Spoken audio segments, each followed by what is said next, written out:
My name is Cypher Morrison, and this week in car audio. Tune in, This week in car audio. Tune in. We'll be talking about bass, talking about chips, talking about rings. You ain't got them, zip your lip. You got a problem you haven't found, check your grounds. The show about to start. Tune in.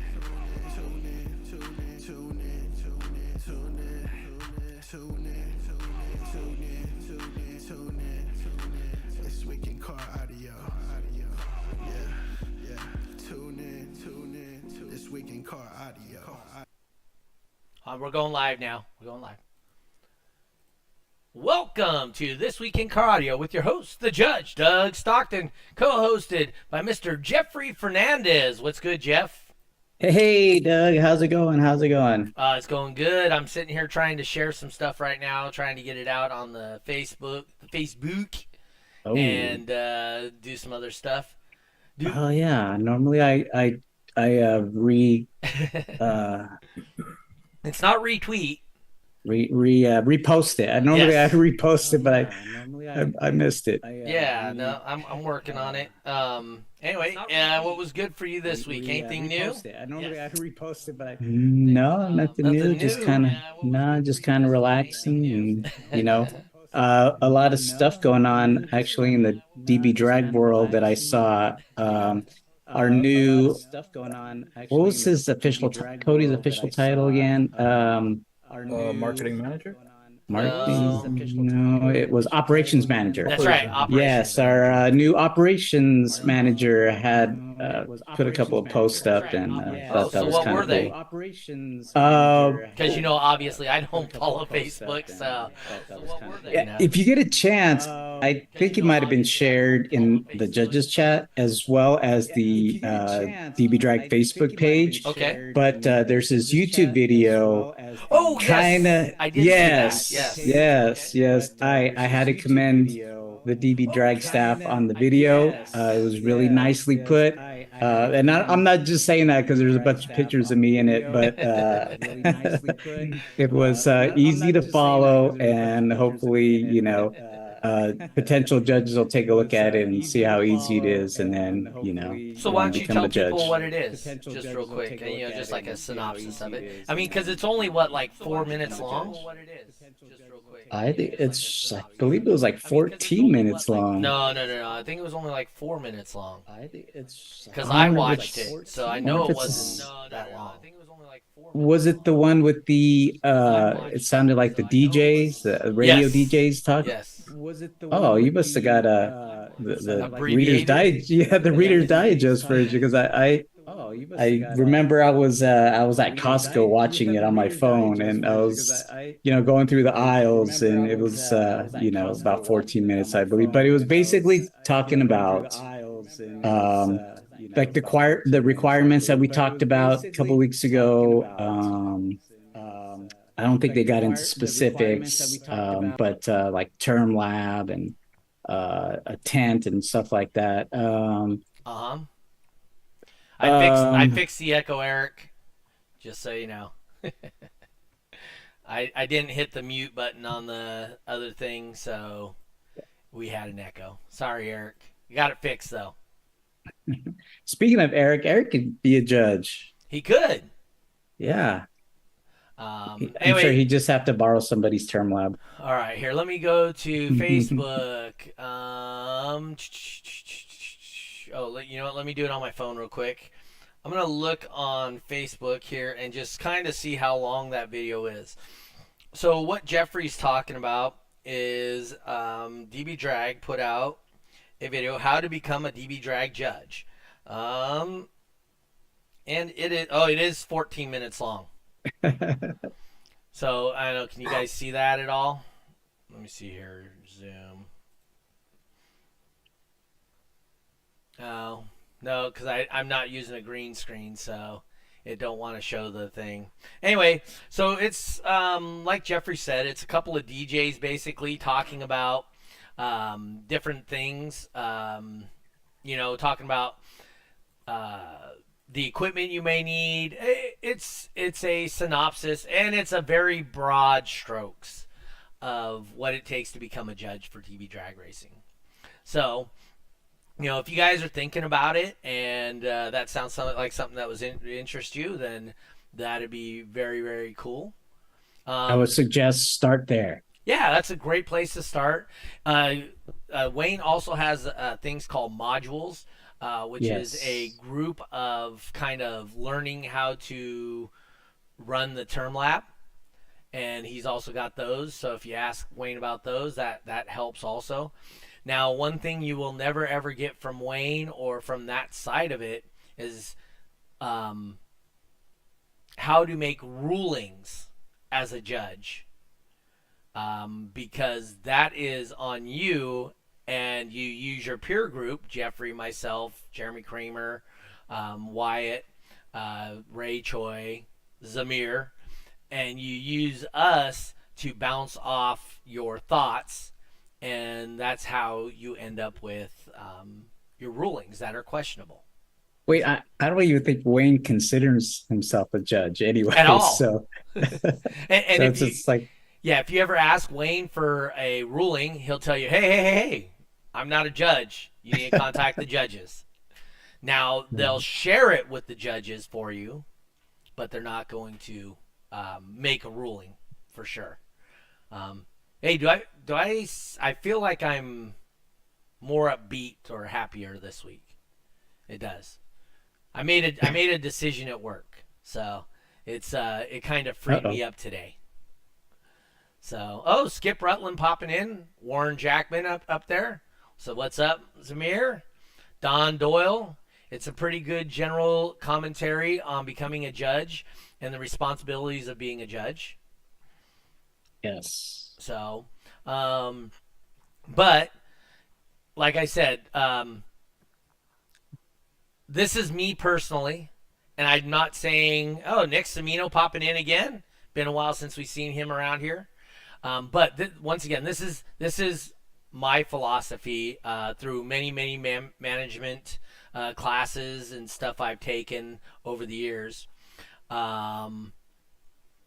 Is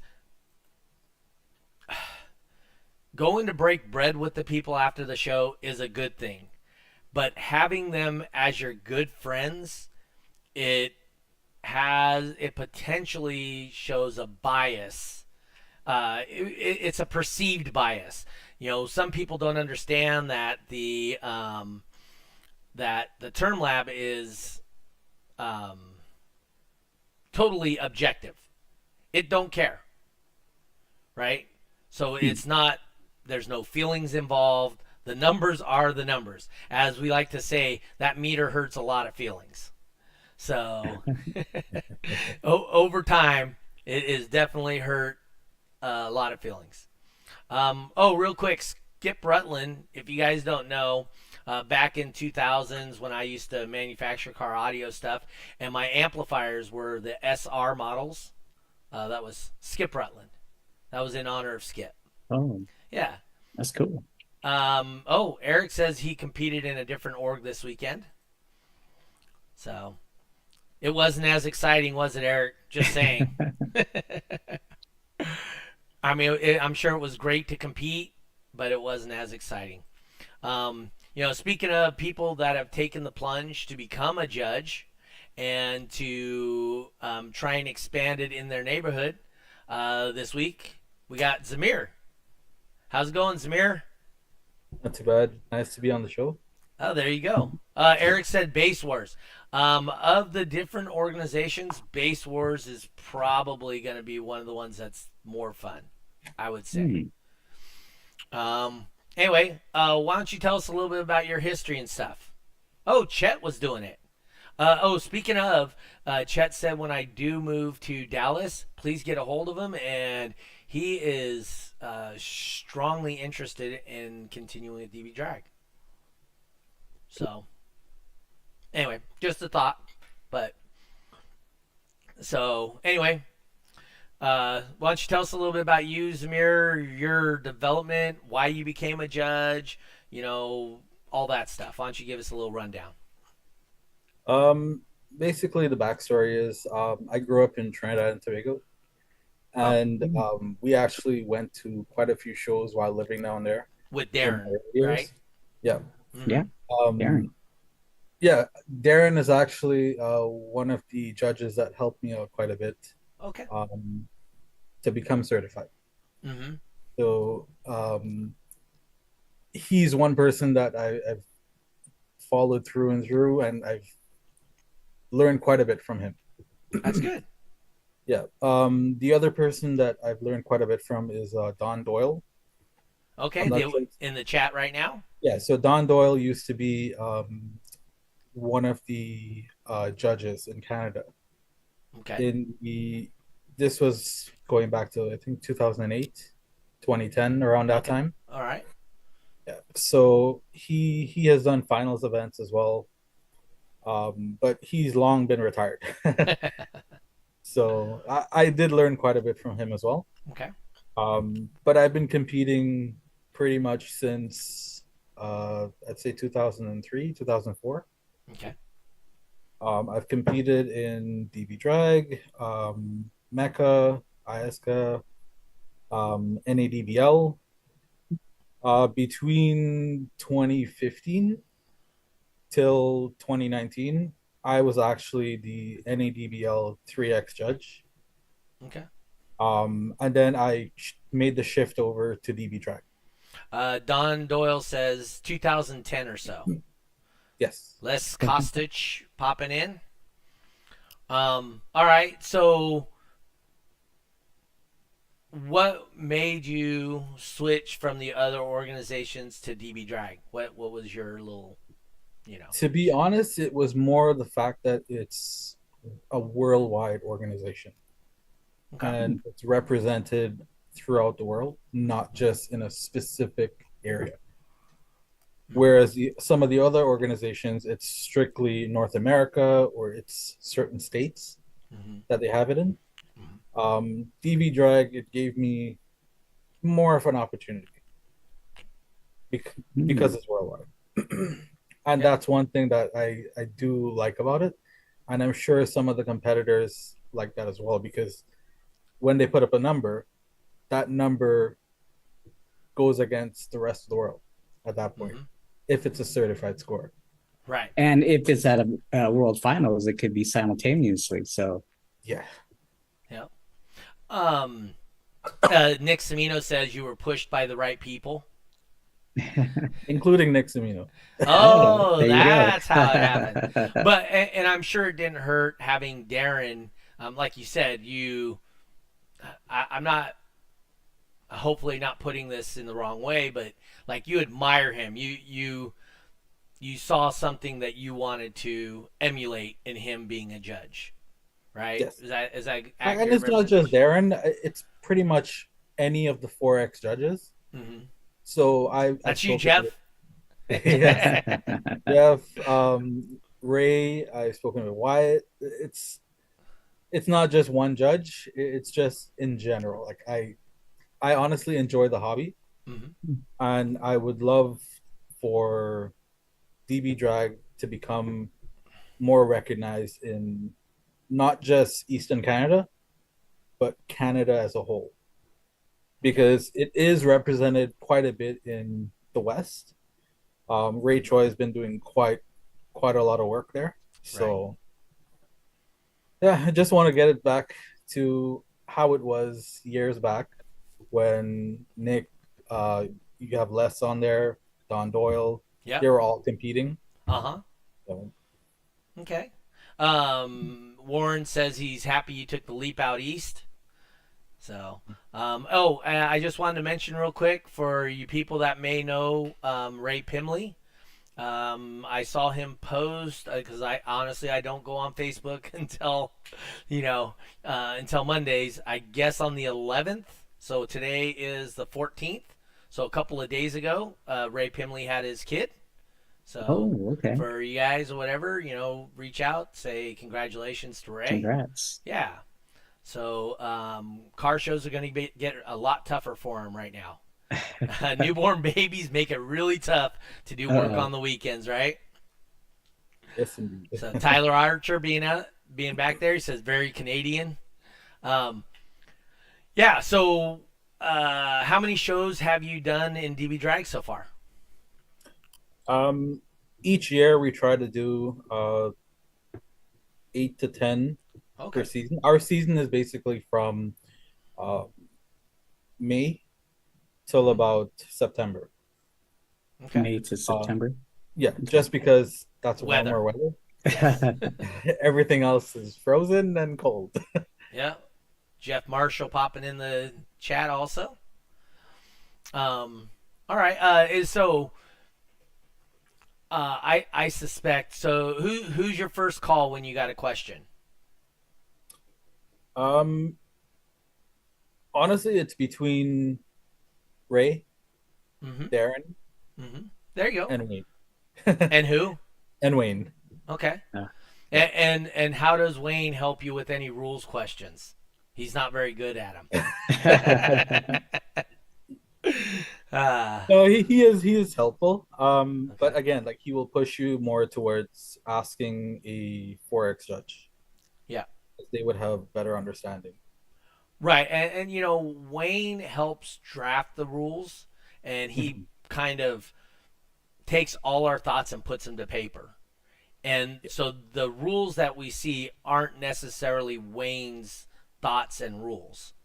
Yeah. They're his interpretation of what that's, and he asks us to look at them, as you know, before we publish them. Hey, is this verbiage meet what your intent is?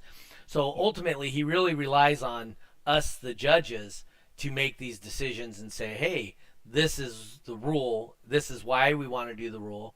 So, so he's not the end all be all of rules. I truly believe in DbDrag. The end all be all is our rule committee. The Facebook group with all the judges on it, right? Yeah. We jump in there and we say, hey, this is all good. Raynord Bob says, good evening, folks. Probably another friend of yours, I'm guessing. Renard is actually one of my lane judges. Oh, okay. there you go. Yeah, Jeffrey and I don't get those. Yeah, it's funny that you said, you're kind of under what, like Darren, how he does his shows, because he's got lane judges. Every time I see him post pictures, it's like him and like two lane judges. I'm like, wow, he's lucky. he'd be lucky. They do help with the flow of Yes. the event, definitely, and to kind of, my wife, she does the computer basically, but she's also helping answer questions from competitors as far as like what kind of format. So she's kind of the lane judge. So, but they are important. I mean, and it's really nice. But I mean, you don't really need to have them. Like Doug and myself do not have necessarily lane judges. So I will have lane judges, like definitely for Autorama. I always have lane judges. The thing is, I'm trying to get so many cars through, right?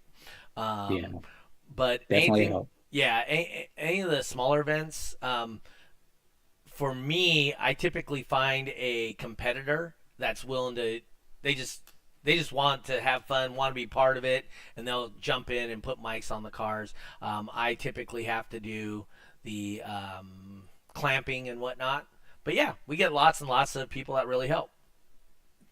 Let's see. Nick Semino says, maybe one day some veterans could help the community with said rules.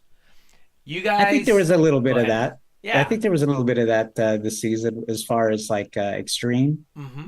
Right? I think there was a committee. Reynard says he's working to be like Zamir. And hey, as we've always said, you guys can bring us questions. We were doing them once a week or once a month, sorry, Right. rules questions, and you guys I guess understood the rules just fine and whatnot, so we stopped doing it. We just weren't getting the participation. So that, with that being said, all you have to do is if you ask on this show, we typically will go and find out a rules question for you, or you can message us, which, Jeffrey and I have gotten our fair share of messages. Right. And we're here to help, right? Zamir Lane's judges are key when there's 100+ cars, which isn't unheard of out here. You get 100+ cars at your shows, Zamir? Typically we get roughly majority of the shows are around 50 plus. Okay. Closer to finals, we get around the 100 range. Last Really? year there was 121 competitors, I believe, At a single show? at a single show.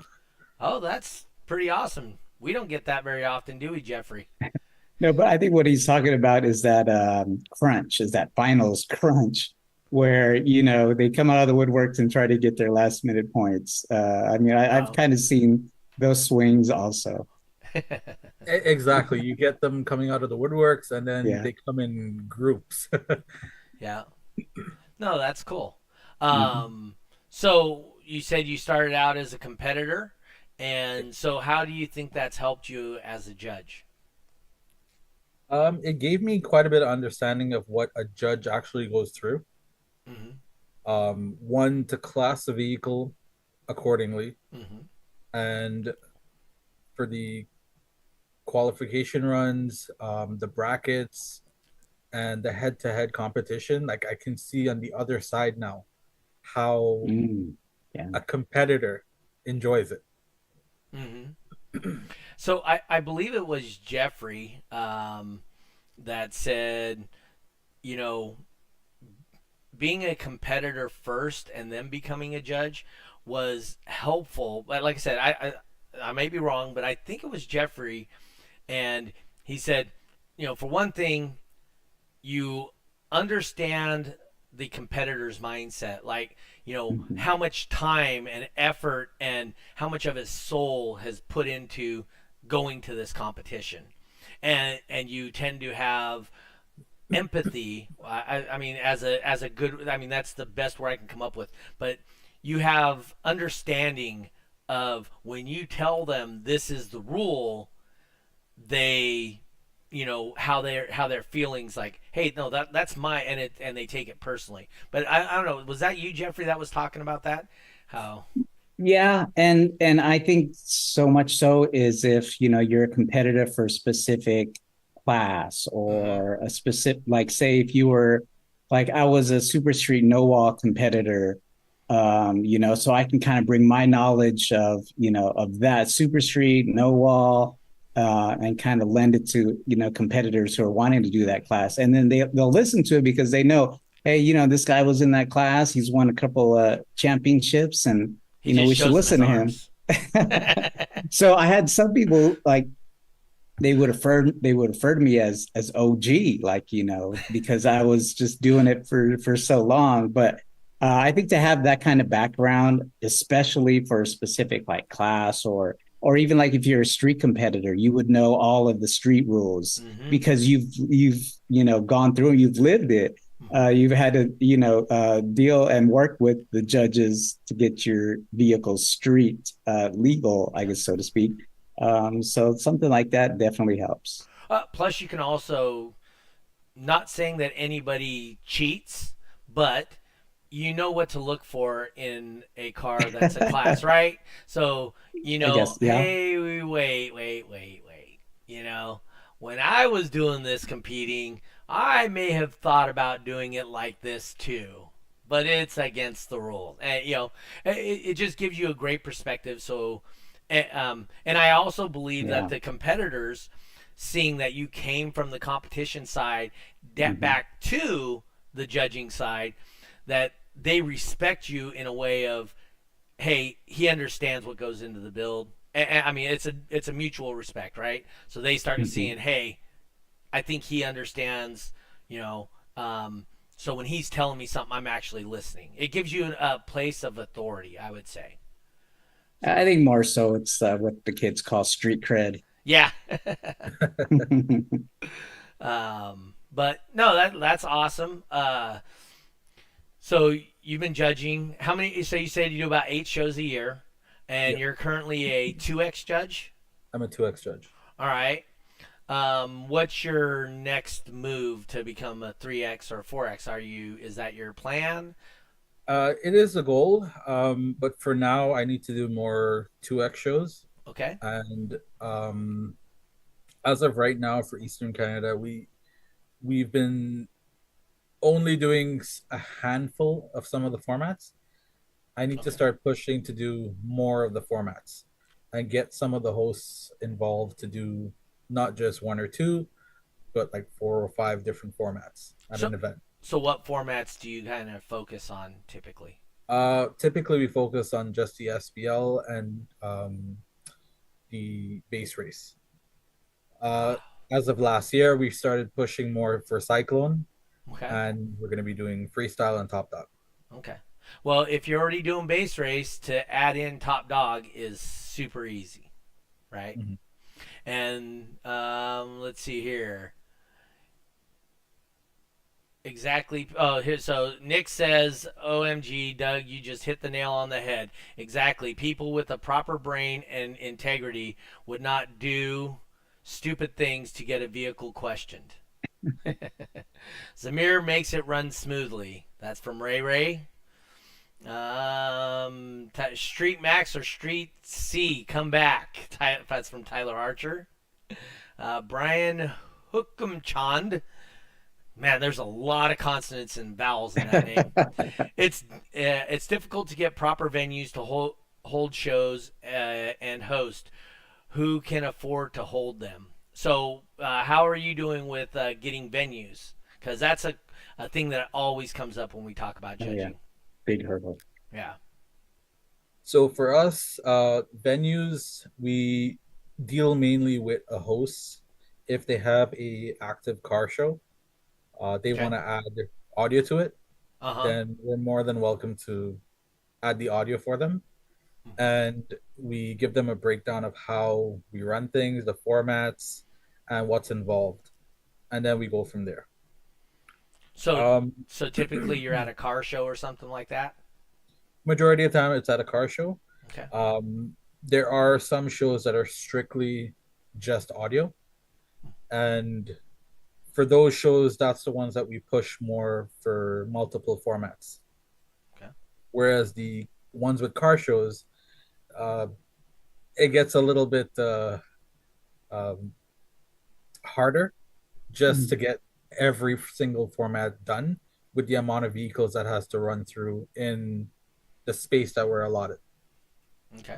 But I think there was like one show where I did. It was during a car show. We were still going on, and they wrapped up their car show end. So I know exactly what you mean. Yeah. So how do you find the car shows to approach them or whatever? majority of the time, they actually come to us. Oh. Yeah, because they've known like we've been doing the audio events in Ontario for quite some years, so they already know that we do most of the judging, and they approach us before we even approach them. Okay. Um. So you don't go out and look for them or any of that stuff. Just because of the length of our season, Mm-hmm. to have a show every single weekend, Mm-hmm. basic at that point the competitions get saturated, Okay. and there's too many that competitors decide which one they want to actually go to. All right. So that's why we pick and choose now which ones we want to actually do, Okay. based on the amount of people competitors that come up. So new judges or people wanting to become judges, that's always my first suggestion, right? I always suggest go online, find out what car shows are in your area, and contact them. And because they already have a venue, they already have a noise permit, and they have security or whatever, the things you're gonna need to put on an event that are difficult to start, to understand and to, I mean, like me and Jeffrey, we've been doing it so long. I mean, I just pull my trailer up, open it up, everything's there. I do it. I get through the show. I go, right? Um, Warren Jackman says, "Did Doug's OCD just fix the mirror's location on the live stream?" I seen that. Yes, I did.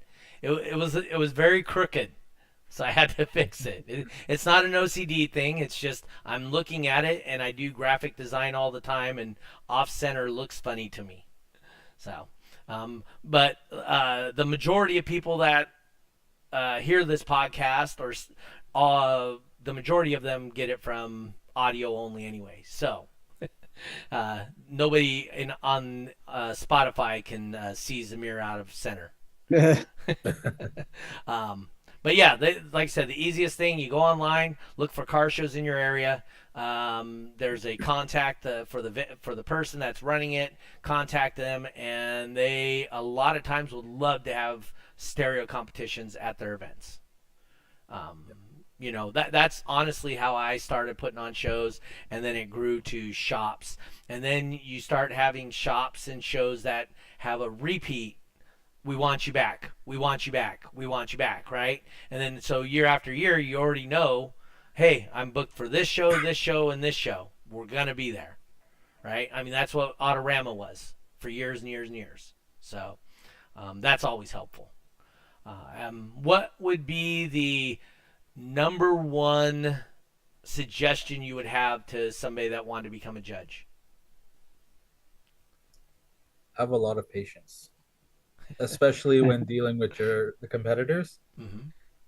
Just because you don't know what type of temperament they may have when dealing with them.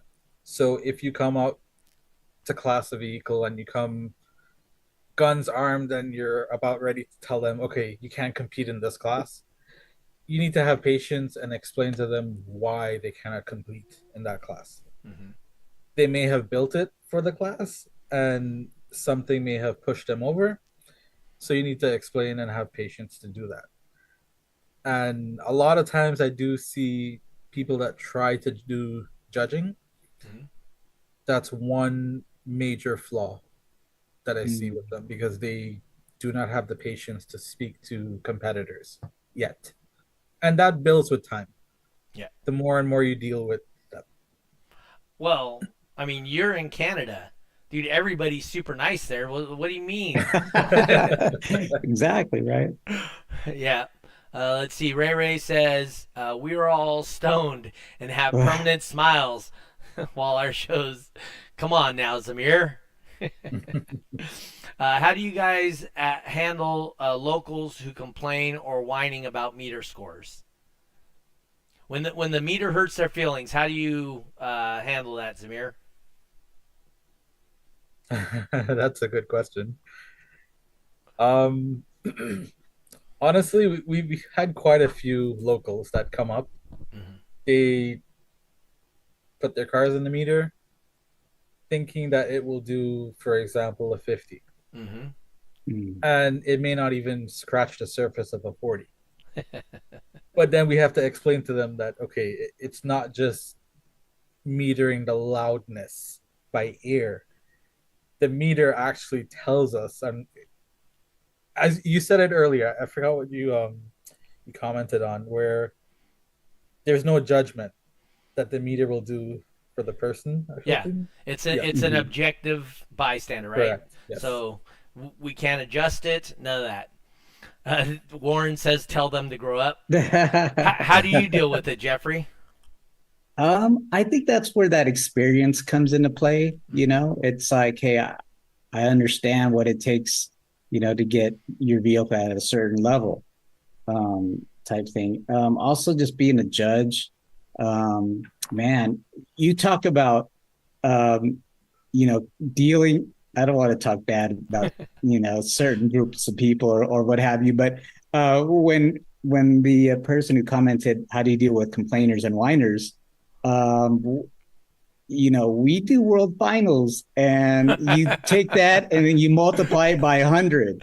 I think what we do, and I kind of took this from Ray, so it's a good thing you're learning under Ray as well. Mm-hmm. He has this it's a satchel, right? Or it's a Yeah. man bag Yeah. with Immerse. immerse with a rule book. He's got a 30-inch rod that he folds up. What has he got? He's got a Mic camera. He jig, takes pictures. Yeah, camera. mic Yep. jig, all of that. So it's like, be prepared. Somebody's going to say, "Hey, why am I in a wall? My box doesn't even touch the ceiling." Or, well, let me open it up in the rule book. Okay, it's got to be 30 inches tall, or get a clearance. And then you have that. He also has a tape measure, right? So you Yep. have that tape measure. Look, let me show it to you. You Yep. know, be able to reference, what you're saying to the competitor, so that way they don't think that, hey, this judge is just out to get me, for whatever reason. It's in black and white. Now, I don't know if maybe because I'm old school, I like to print up the rule book and I like to bring a hard copy of the rule book. But I know like Andy, I think Wyatt uses an iPad and he just, brings it up. But it's like, I like to use the rule book and go to page for page and show the competitor. That's how I deal with it, anyways. And you can usually show them just through the matrix alone, Mm-hmm. not even Yes. going to the pages inside, right? Leonard Foster popping in there. He says, my funky pups blew out my rear glass. Again? Tyler says, bring a flashlight, right? Yeah, that was flashlight in my bag. Yeah. Come over to the Trooper at finals, all gloved up, chalk, Mike, Jig, Ray. So yeah. And so for me personally, I explained to him, hey, me and the computer are impartial. The number is what it is. But I will always point them to another competitor. Hey, look, he just went through this struggle. He was having a hard time getting to 150s. He got to 150s, or he just now broke into 160s. And in general, our competitors in my area, I'm sure Jeffrey's too, I know definitely in the Texas guys, they want to bring people more into the community, right? So they're like, hey, look here, brother, check this out. If you get DC audio subs and you get rid of those funky puppies and bring in some DC audio subs, that'll help. If you do this to your box, oh, hey, how about if we rotate your box or whatever, right? Or as competitors and judges, I can sit down in somebody's car, and if they're in the 130s, I bet you I can get them into at least the mid 140s by just sitting in their car and going, oh, hey, you know what? Do this, if we do corner that. load your box, if we, hey, how about if we put your seats down? But there's always ways you can show them gains. And my experience has been, if you show somebody gains and say, hey, look, I'm just a judge, I don't do this, but here is Brian Nyman or, Nick Semino. This guy's been showing change for years.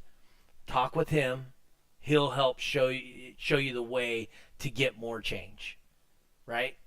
And I found that has been one of the most successful. Sherwin Cotino says, hello, Uncle Z. Ray says, what are gains? All right, I'm going to try and read Nick Semino's here. New competitors you have to have patience and sympathy for if they have infractions. Now, on the other hand, if you, a longtime competitor, and want to break rules and then yell at judges who are judging your vehicle, I have no mercy for that, and DbDrag should put the hammer down like back in the day and apply a ban on said competitors. And there have been bans on competitors for that specifically. I will say there was a car audio company, and they used to compete DbDrag. They actually used to sponsor me, and they got a new marketing director guy, and he came to Autorama one year, and he was telling me, coming up to it, because I'm friends with all that people in the company, obviously, because I had been sponsored by him, and so he comes, he said he's going to Autorama, and oh, my car's all of 160. I've metered it this many times, blah, blah, blah. This car's just slamming 160s. And I look inside his car, and he's got like 410s in a fiberglass box, all pretty and polished, sitting in the back of a 4-door sedan. Mm. And it's, like a 3/4 wall, no port, sealed. Wow. And I'm going, dude, I promise you, you're nowhere near. Oh, I know, I've been doing this. And he came to the DbDrag at Autorama, did a 132, and he blamed it all on DbDrag. And now his company no longer supports DbDrag because he became the marketing manager, right? Mm-hmm. So that's the feelings thing. And, part of it, too, is we have to help manage expectations. So when some guy hits 140, I like to say, especially when it's a new guy, a guy comes in the lanes, hits 140, I go, now, for everybody that doesn't understand what 140 decibels is, a jet engine is 140 decibels. Different frequency, but at least it gives people an understanding of 140 dBs is loud. When you hear that guy beating down the street and then you're like, that's just annoying and loud. That guy's probably only 145 dB. He's not your 160 guy beating down the street. So when you explain it to people like that, they tend, in my experience, to accept that, okay, yeah, I might not hit the number I want, but I'm pretty loud still, right? So if you can share and help that with them, that's what I found has been helpful. Sean Nagel says, I like to bring my meter to help anyone find their peaks before they go up to the mic. So far, it's helped speed them up in the lanes a bit as well. Very true. Very, very true. Tyler says, unless you're Roger Beauchamp throwing your mic in the port at finals. Let's see what Sherwin says. I'll be competing Super Street 1 to 2 this year. Although I'll be gone most of the summer, I'll have a teammate running the build. What needs to happen in order for me to be eligible for finals? If the build is ran by a friend, does my DbDrag registration name have to be include team? Jeffrey, you want to hit that?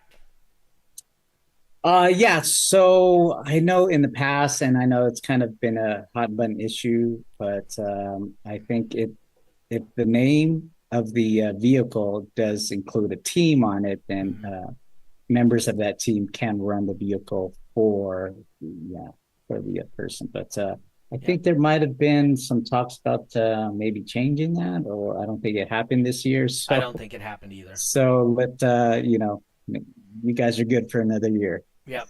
So it has to be team not loud, or team I have no chance in hell of being loud, or I can't win team I can't win finals, and there you go, right? Skip Rutland says, I liked Street Max back in the day. Me and Terry Jackson, I was 157.1 with 115. He was at 161 with 215s. So Terry Jackson, for people that don't know, he's a longtime DbDragger from way back in the day. He was in Vegas, moved to Florida, passed away, right? Yeah, he passed away quite a while ago. He's passed. For quite a long time. Health issues with his size. He made Jeremy Kramer look like a little guy. He was a big fella. And so he is passed. But one of the good guys, actually, he was the first guy that ever let me borrow a meter. Oh, okay. So, yeah. And in return, when he moved to Florida, I literally shipped my meter to him for him to have it for 2 weeks to borrow it. So, it wasn't his meter that I borrowed, but he arranged for me to borrow somebody else's. So, had nothing but love for him. He was with RE Audio, switched over to FI Audio, and then I believe he went to US Amps. I'm not 100% sure. I can't remember why he ended up in Florida. I know his wife was, I think, had a competition vehicle as well. So she did. Yeah, she took over the competing. Sherwin will be serving our country this summer, boys. Give him a salute. So is Sherwin in Canada then? Yes, he is. How does that work? So I'm very I'm very much involved with military service in the United States, but how does it work in Canada? Um, it depends. So if you are getting sent abroad, Uh huh. um, you go, you serve that set period of time, you Okay. come back. I have, like, for example, my sister is in the military, Mhm. and her husband is actually in the military as well. So they actually take shifts. So when one of them has to go abroad or has to go do a training regime, the other one stays home. So I know the United States is the largest all volunteer army in the world. Mhm. So is Canada an all volunteer also? No, so you have the regular force, Okay. um, and then there's different just different divisions of it, Okay. from my understanding. But Okay. Sherwin, you can probably speak to him and he'll explain a Hmm. bit more because No. I'm not sure where he is exactly Mhm. in So the yes. military. So we had who's the guy over there that we have his son? He has the memorial out of Steve Del Santos. yeah, Steve Del Santos. I have reverence for the people. Like I said, in the United States, you don't have to join the military. There's no Mhm. requirement to. Um, it is 100% all volunteer force. So everybody that's there is there by their own volition, and they're making the sacrifice of their prime years in general, right? Those are your prime years, and they're giving up that as, to protect the rights of the people that they love back home. Don says, we are volunteer, no mandatory service in Canada. There you go. Yeah, it's volunteer. However, if you do sign up to go abroad, Mm-hmm. you do have to go.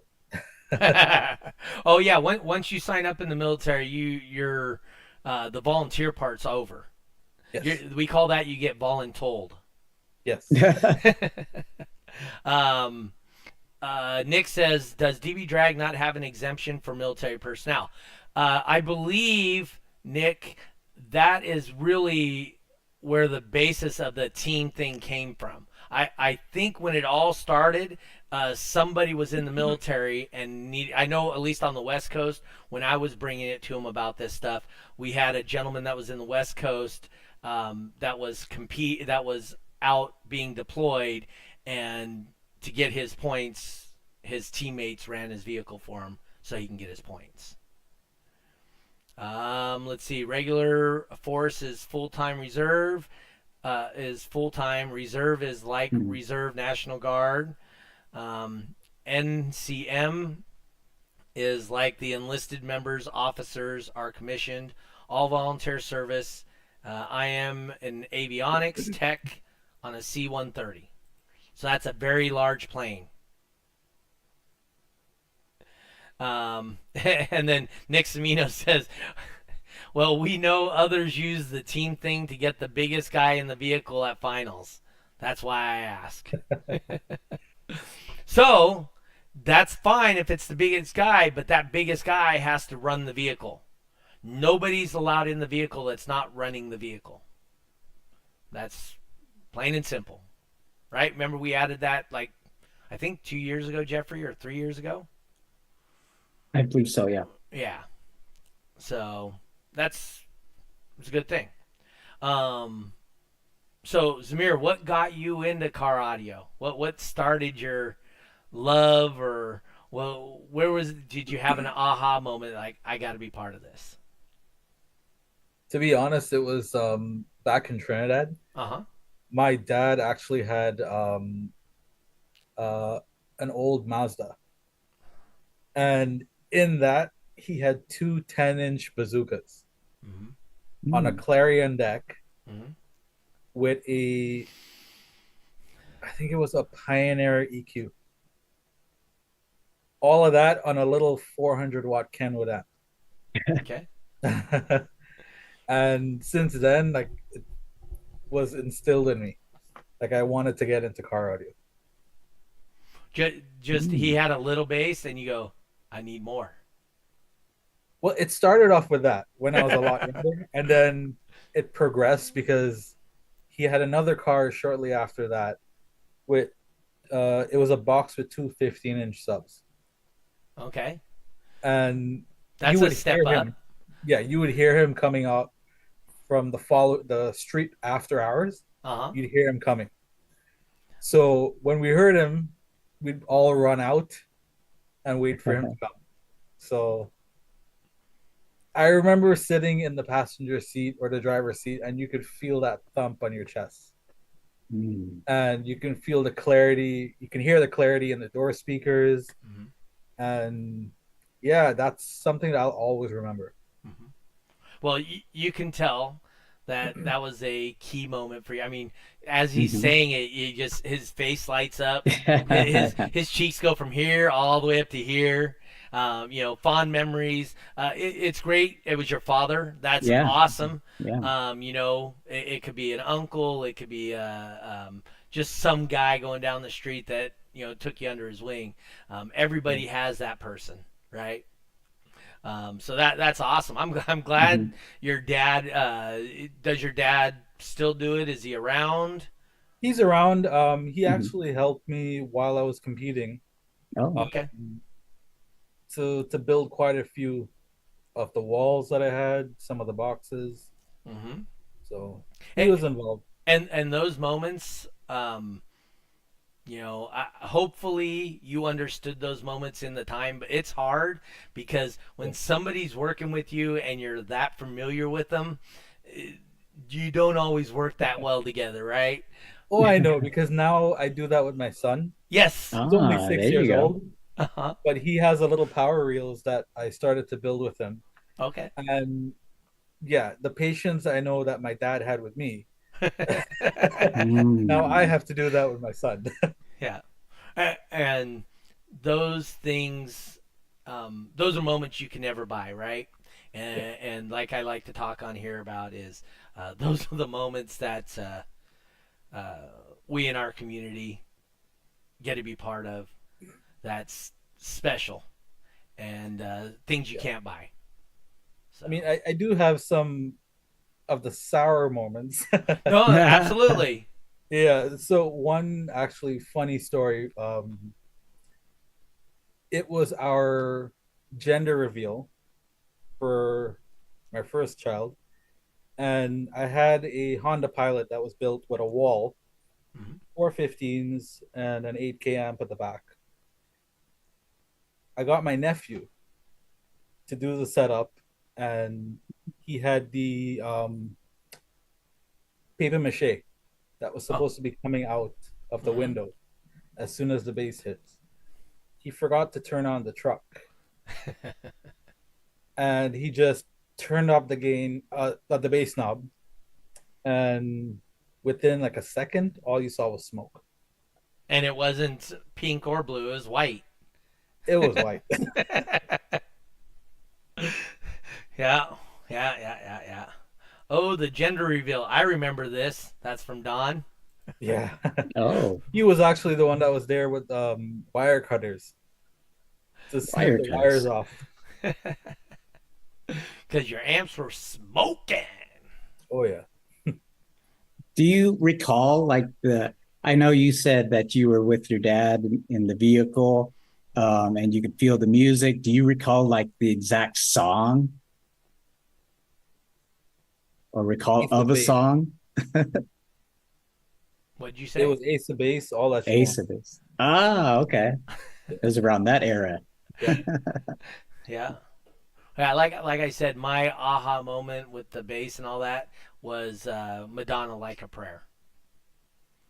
So Mm. it was that interlude, ah, and then boom, it dropped, and I went, oh, that's awesome.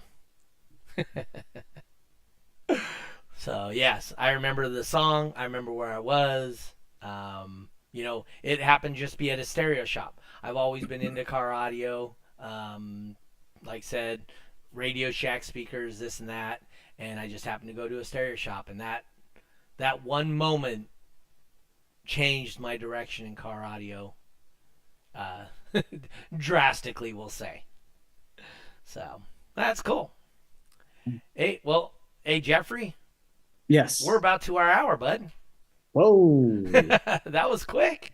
Mm-hmm. You want to hit him with the question? Yeah. All right, Zamir. This is a question that we ask all of our guests. Basically, we want to know, what is your definition of a bass head?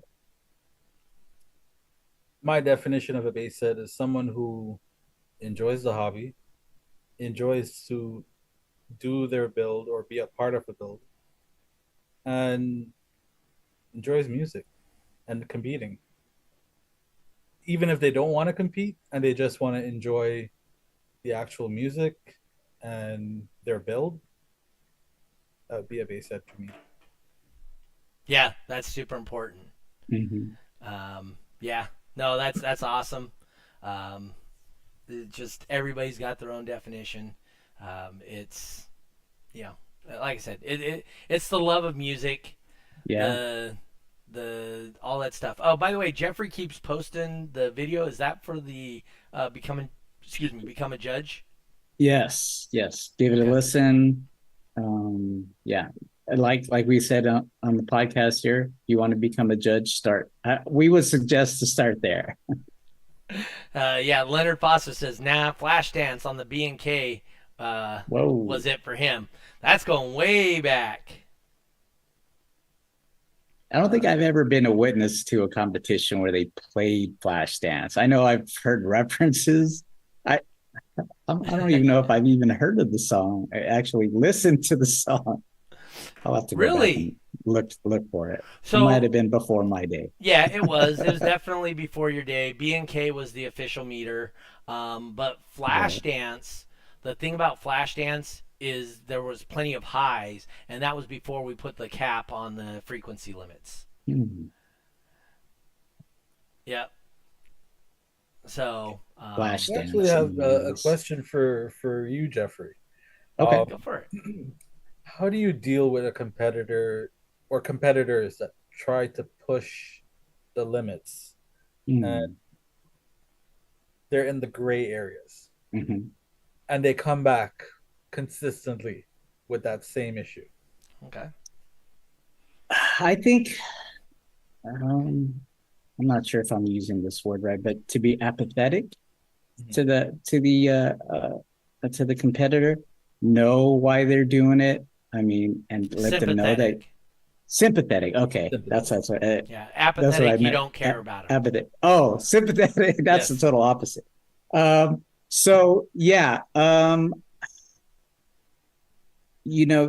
With the experience I've had, I could tell them, hey, I understand what you're doing here, but we can't, like, for example, you can't have your box a certain height and still be considered a no wall.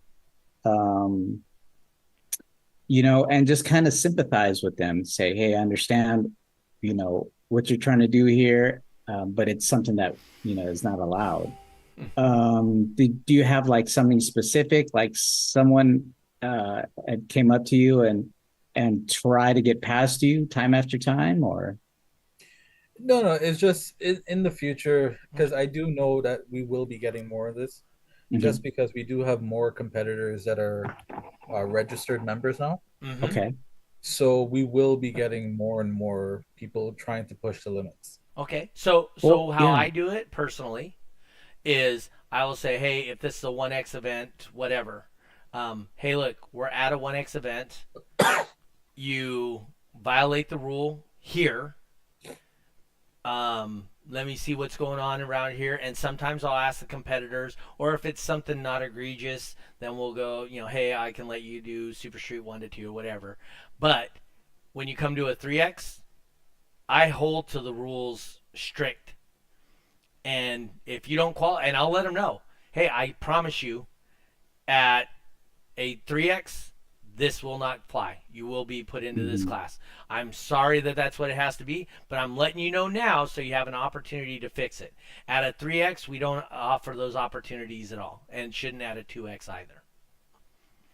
And I So, think what when they, you know, what they hear or choose to hear is, so I'm getting yes. DQ'd or I'm not allowed to compete. Yep. Then I would tell them, no, it doesn't mean that you're not allowed to compete. It's just, you know, you still are, but you would have to be in this class. Mm-hmm. Yep. So, and always remind them and everybody around is, I'm not saying you can't compete. I'm just saying you can't Exactly. compete in this class. Or, hey, guess what? Pank It Out fits your build better. You Right. aren't going to meet the class for DbDrag. Base race, we're way more lenient. Top dog, even more lenient, right? Freestyle, really lenient on the rules. So, you know, these are opportunities for you to move them to something other than, even if they built it for it, um, you know, we can't allow the violation, right? Because then Yeah. somebody online, Nick Samino's going to see a picture of it, and then he's going to tell everybody how you can't be trusted as a DbDrag judge. Yep. So we have to hold to our morals and our standards. And honestly, that's 100% why I broadcast my events, so that they can Mhm. see, if I make a mistake, I make a mistake, but it's for the world to see that it's not an intentional mistake. It's not me allowing somebody to do something that they shouldn't be. And that's honestly why I started broadcasting all my DbDrag shows. So, anyway, hey guys, I do have to cut this off. We've hit the hour. How do people get a hold of you, Zamir? They can reach me on Facebook, Instagram. I have Well, I couldn't find you links. on Facebook. Just saying. You might have a private profile. Yeah, I actually just I have to flip it back off. Okay. Um, I had it on private just due to work. Because I did need to actually be away for quite a bit of time. I Okay. just forgot to turn it back off. Okay. But on Facebook, all my social media is there. They can reach me there. Okay, perfect. And that way they can get a hold of you about doing shows, maybe shows coming up and whatnot, right? Yep. Perfect. Jeffrey, anything new for you? Nope, nothing yet. I did visit with Mike over there at Toon Time, Oh, and he said whenever I'm ready, he wants to do a show, but it's got to be not during the summertime because it's really because it's hot. hot as hell. It's really hot, so I Hey, think remember he. nighttime shows? Just saying, Jeff. Yes, yes, yeah. I'll have to suggest that. We've actually done a couple of nighttime shows Mm-hmm. at Toon Time, but so we're gonna try to maybe look for maybe May or even September. Okay. You know, still be in the season, but yeah. So look out for the shows soon. Okay. Tyler Archer says it's because he kept sending you nudes. So that's why you had to private your profile, because Tyler sent you Uh-oh. nudes. All right, guys. Yeah, I got somebody coming over to look at my house in another 7 minutes. So I got to take this whole computer system down and hide it under the bed. Uh-oh. But yeah, I got an offer on my house. I have my second interview on Thursday for Dallas of 3. So I'm definitely moving towards that way. So hopefully in the next 6 to 8 weeks, I'll end up in Dallas. And then we'll continue from there. Okay. So, Oh, real quickly before we Yeah. sign off, I just want to suggest to Samir also. There's a term that word that gets kind of thrown around when we talk about judges and stuff is integrity. yes. I can just say, you know, don't bend, you know, your integrity because people will see that and then, you know, it's going to reflect how you judge. So Yes. keep up the integrity. Yes. If you give one person a break, it moves your integrity meter the wrong direction. Be That's fair one and thing I stern. try my best to do. I go by the book. Yes. Yes. Great answer. Competitors know right away it's by the book. That's a great answer. All right, guys, I want to thank you for tuning in this week. Thank you to Jeffrey. Thank you, Zamir, Eastern Canada 2X judge. Hey, man, I appreciate you guys all tuning in every week, listening to us gab about crap. But hopefully we're here to help you guys and make the experience better. I'd like you guys to get learn about the people that you meet at the shows outside of just the person at the show. Oh, that's the picture from the video. I think you're in there. Yeah, I am. I'm right in the middle. You're superimposed in there, right by Ray. Oh yeah, right behind Ray there. But anyway, I appreciate you guys tuning in every week. We're still trying to get to 1,000. We ain't even close on the YouTube. So if you know anybody, make up a couple of what's it called profiles. Oh. And